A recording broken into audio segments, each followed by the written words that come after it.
خداوند متعال ما و شما را از شیعیان خالص اهل بیت علیهم السلام قرار بده. آخه مستدرک الوسائل و مستنبط الوسائل نوشته مرحوم میرزا حسین نوری رضوان الله علیه، چاپ مؤسسه آل البیت جزء 11 صفحه 380 روایت 25 سندش صحیح. این سندی که ایشان روایت میکند از شیخ مفید، از احمد بن محمد بن الحسن بن الولید، از پدرش محمد بن الحسن، از سعد بن عبدالله قمی، از محمد بن عبدالله و از محمد بن عبدالجبار. این سند در غایت اعتبار. و محمد بن عبدالجبار از اصحاب امام حسن عسکری علیه السلام و خیلی انسان شریف. شان روایت میکند که امام حسن عسکری علیه السلام به ابو هاشم جعفری این چنین گفتند: یا ابا هاشم سیأتی زمان علی الناس وجوههم ضاحکة مستبشره و قلوبهم مظلمة متکدره. ای ابو هاشم جعفری، زمانی میرسد که چهره‌های مردم خیلی بشاش خندان، اما باطن اونها بسیار کثیف، باطن اونها بسیار ظلمانی، بسیار غبار آلود، بسیار کدر. از سنت و فیهم بدعه، اصلا دین اونها دین دیگریه. اون زمانی میرسد که اصلا دین خدا، اگر شما دین خدا را به اونها بگید، میگه از گوی اصلا شما دین جدید آوردید، یک چیز جدید. میگه ما این چیزا رو نمیفهمیم، چرا بقیه علما نمیگه؟ اگر مطالب شما حقه، چرا بقیه علما اینا رو به ما نمیگفتن نگفتن؟ سبحان الله. بدعت در اون زمان اینقدر زیاده که اصلا دین خدا را اگر بیاری برای اونم بدعت میگن، یک چیز جدیده. بدعت یعنی یک چیز جدید که اصلا از دین خدا خارج باشه. راه دین خدا را اگر به اونا نشان بدی، میگن که شما اصلا دین نو آوردی، شما این دین جدید، این راه اهل بیت علیهم السلام. نه، راه اسلام چیز دیگری.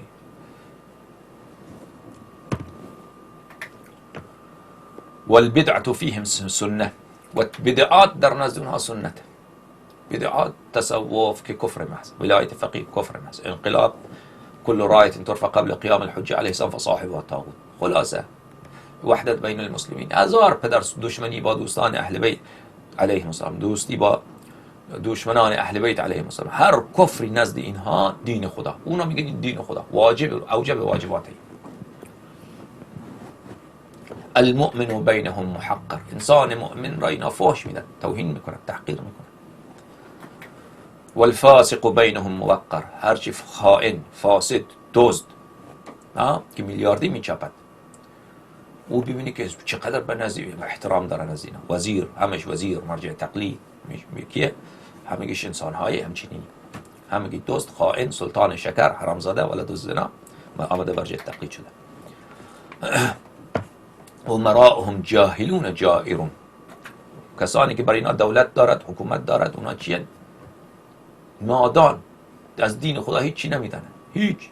جائر، اصلا ظالم هستن، اصلا خیلی از اینا همجنس بازن، اصلا خیلی از اینها، اصلا این را من از باب چی نمیگویم، همین رجال دولت ایران خیلی زیاد از اینا، از سران اینا، اصلا خیلی زیاد از اینا با بچه های خوبصورت و خوشگل اینا ارتباط بد داره. این پدرسگا حالا غیر از خامنه ای کن سابقه بد دارند، دیگر اینا در تمام نظام اینا این چنین کثیف، این چنین خبیث، اینا دشمنان دین خدا، دشمنان ائمه طاهرین علیهم السلام.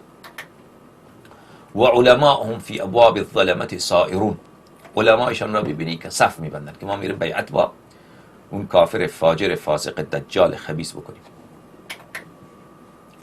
اغنیاءهم یسرقون زاد الفقراء، اغنیای اونا چیکار میکنن؟ پولدارانشان میدزدن توشه و رزق روزی فقرا را. یا سبحان الله، عجب معجزه این کلام. همش برو تهران، این آدرس این تهران دیگه، ایران.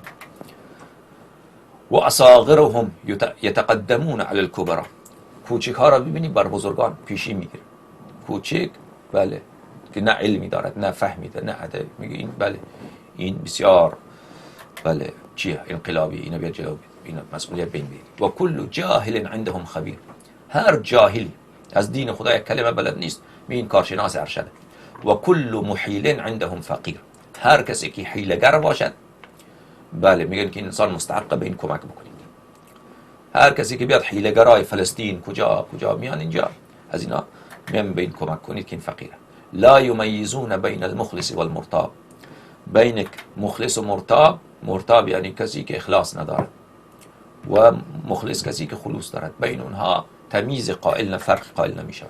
لا یعرفون الذعن من الذئاب، در اون زمان مردم بره را که بی ضرر هست از گرگ تشخیص نمیدن، چون گرگ ها این چنین سیمایشان سیمای بره های معصوم درست کرده اند که گرگ ها همیشه به لباس عالم مجتهد زاهد ظاهر شده اند.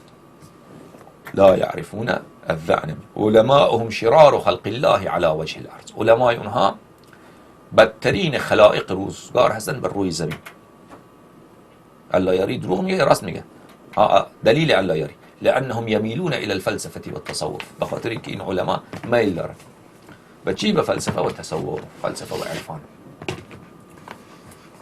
و ایم الله، به خدا قسم انهم من اهل العدول والتحرف، به خدا قسم که اینها اهل کجی و اهل دوری از دین خدا هستن. این علما همین شرار خلق الله، بدترین خلائق، دشمن اهل بیت، دشمن امام ثانی عشر، امام عصر علیه السلام. یبالغون فی حب مخالفین، مبالغه تأکید میکنن، یبالغون یعنی تأکید میکنن که باید دوست بداریم، دست دوستی دراست، دختر بدیم دختر بگیریم، نه اونا بیان در شهرهای ما اونا رو مسکن بدیم خانه بدیم، به طوری که مشهد الان عمری خیلی زیاد شده در خیلی از شهرهای ایران که سابق اصلا عمری نبود، اصلا مثلا نصف جمعیت عمری شد. یبالغون فی حب مخالفین، در محبت مخالفین ما اینها بسیار تأکید دارن. و یضلون شیعتنا و موالی، شیعیان ما را، دوستداران ما را از راه خدا، اینا بیچاره خبر نداره. شیعه دیگه، شیعه فکر میکنه این آقا مجتهده، این آقا مرجع تقلید، آدم خوبیه. اونم مثلا میاد سخنرانی میکنه 1 ساعت 100 حرف میگه، 95 تاش حق درست، به خاطر اینکه 5 تا حرف دروغ رو هم در کنار او تحویل مردم بده. خب اینها میان چیکار میکنن؟ شیعیان ما را، دوستداران ما را کافر میسازن. یذلون یعنی گمراه میکنن، از دین خدا خارج میکنن، کافر میسازن. همیشه عارف، انقلابی، پیرو ولایت فقیه، محب فلسطین، محب وحدت بین المسلمین، از براءت اونها را بیزار میکنن. کسی که براءت بکنه او را فاش میده، شیعیان فاش میده. میان همه شیعیان را اینا کافر میسازن.